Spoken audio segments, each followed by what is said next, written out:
Well, Robert, we want to talk about last Friday night against Panola, and at this point in the juncture, it's kind of time to move on and get ready for Oak Grove. But because you're my boss right now, we'll go ahead and talk to you a little bit about South Panola.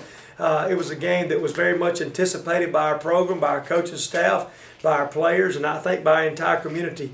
And I can't say enough about the fan support that traveled to Batesville last Friday night and really showed out and had the red on and really cheered our kids on and really were great supporters, the band, the cheerleaders. And I think I've said this before, I said it publicly, we couldn't have been treated any better than we were in Batesville last Friday night from their coaches, their administration, their football team played with class. The only thing they didn't play very nice between the white lines, but that's part of the game, and they played the game like it's supposed to be played. Were we disappointed in the outcome of Friday night? Absolutely. I think as the head football coach and our staff and our players, as we looked at the film, we were not defeated 38-0 except on the scoreboard. And I don't believe in moral victories, and I didn't tell the kids that was a moral victory. But at the same time, there were a lot of positives that occurred in that ball game. So what we've tried to do this week, we've tried to take the positives that occurred from Friday night and build on those. We try to take the negatives that occurred and eliminate those. So I think that's what coaching's all about. It's about teaching kids the right things and the wrong things they've done and build on those things. And I think that's what we've done this week, and we're going to continue to do. Today's Tuesday. We've got Wednesday and Thursday to practice. When you talk about Oak Grove, you're talking about a very, very explosive football team.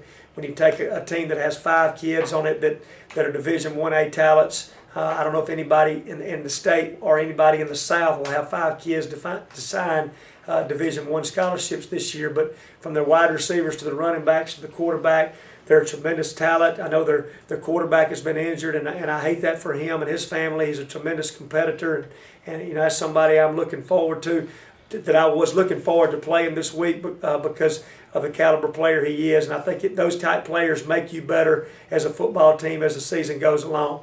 But, Oak Grove will make some adjustments up there and at quarterback, and I look for McNair or Hughes to step in like they did last week. And, McNair, obviously, you got to look back. When he came in the ball game at quarterback, I think Oak Grove was behind.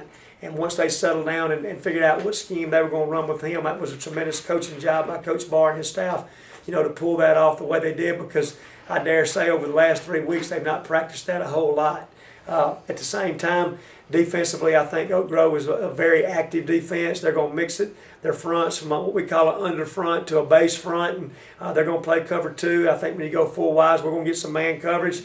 I think we're going to see some of their skill guys in the secondary this week, and I wouldn't be surprised that if we don't see McNair and Hughes and Johnson maybe lined up in the secondary some this week. So I'm excited about this. I know our kids are excited about it. It is a rival football game. Rival football games are great for the communities, and I've said this on the radio show and in the paper. Coach Barr and I are good friends. I respect what he's done at Oak Grove, and I'm excited about Friday night playing those Oak Grove Warriors.